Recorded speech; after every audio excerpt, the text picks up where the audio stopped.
Hello friends, welcome to VR info Tamil. இன்றைக்கி Iran Israel war live update பார்க்கலாங்களா. உச்சக்கட்ட போர் பதற்றம், 10ஆம் வகுப்பு சிபிஎஸ்இ தேர்வுகள் ரத்து. தெஹ்ரான், ஈரானுக்கு எதிராக 6வது நாளாக இஸ்ரேல் மற்றும் அமெரிக்கா தாக்குதல் நடத்தி வருகிறது. போர் பதற்றம் காரணமாக வளைகுடா நடுவலில் உள்ள சிபிஎஸ் பள்ளிகளில் 10ஆம் வகுப்பு பொதுத் தேர்வுகள் ரத்து செய்யப்படுவதாக சிபிஎஸ்இ அறிவித்திருக்கிறது.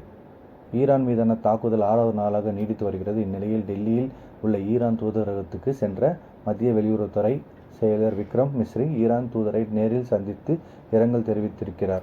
மேற்காசியாவில் போர் பதற்றம் அதிகரித்திருக்கும் நிலையில் போரை முடிவுக்கு கொண்டு வருவது குறித்து பிரதமர் நரேந்திர மோடி தொடர்ந்து முயற்சிகளை மேற்கொண்டிருக்கிறார். இந்நிலையில் போர் குறித்து பிரான்ஸ் அதிபருடன் நரேந்திர மோடி பேசியிருக்கிறார். இந்திய பெருங்கடலில் ஈரானின் தேனா போர்க்கப்பலை அமெரிக்க கடற்படை மூழ்கடித்தது. இதை கடலில் நடந்த ஒரு கொடூரம் என்று ஈரான் வெளியுறவு அமைச்சர் அப்பாஸ் அறிக்கை கண்டித்தார். மேலும் அமெரிக்காவுக்கு மிக மோசமான பதிலடி கொடுப்போம் என்று அவர் எச்சரித்துள்ளார். ஈரானின் 129 ட்ரோன் தாக்குதல்களில் 121 தாக்குதல்கள் அளிக்கப்பட்டதாக ஐக்கிய அரபு அமீரகம் தெரிவித்துள்ளது. மேலும் ஈரானின் ஏவுகணை ட்ரோன் தாக்குதலில் ஐக்கிய அரபு அமீரகத்தில் வசித்து வந்த பாகிஸ்தான், நேபாளம், வங்கதேசத்தை சேர்ந்த 3 பேர் உயிரிழந்துள்ளனர். இந்தியர்கள் உட்பட 78 பேர் காயமடைந்துள்ளதாகவும் தெரிவித்துள்ளது. துருக்கியை நோக்கி ஈரான் ஏவுகணை ஏவி தாக்கிய நிலையில் நேட்டோ வான் பாதுகாப்பு அமைப்பு அதை அழித்துள்ளது. துருக்கி வான்பரப்புக்குள் நுழைந்த ஏவுகணையை அழித்ததாக இஸ்தான்புல் தெரிவித்திருக்கிறது. இஸ்ரேலின் வடக்கு பகுதியில் உள்ள சேபட் நகரில் அமைந்திருக்கும் இராணுவ தளத்தை தாக்கியுள்ளதாக ஹெஸ்புல்லா அமைப்பு அறிவித்துள்ளது.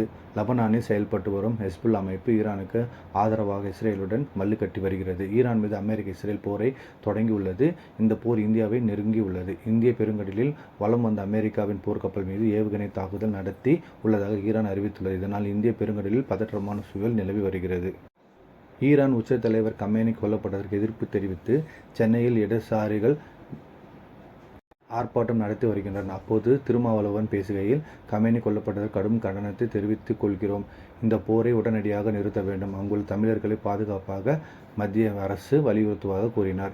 ஜெர்மனி, பிரான்ஸ் மற்றும் இங்கிலாந்து ஆகிய நாடுகள் ஈரானின் ஏவுகணை மற்றும் ட்ரோன் திறன்களை தாக்கக்கூடும் எனவும் பாதுகாப்பு நடவடிக்கையாக இந்த முடிவினை எடுக்கலாம் என்று கூறிய நிலையில் ஐரோப்பிய நாடுகளுக்கு ஈரான் எச்சரித்துள்ளது.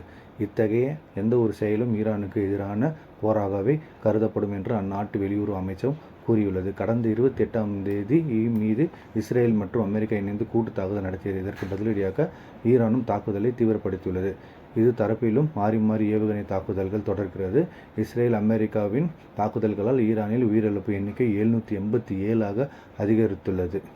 இந்த வீடியோ உங்களுக்கு பிடிச்சிருந்தா please like, share and subscribe guys. Thank you.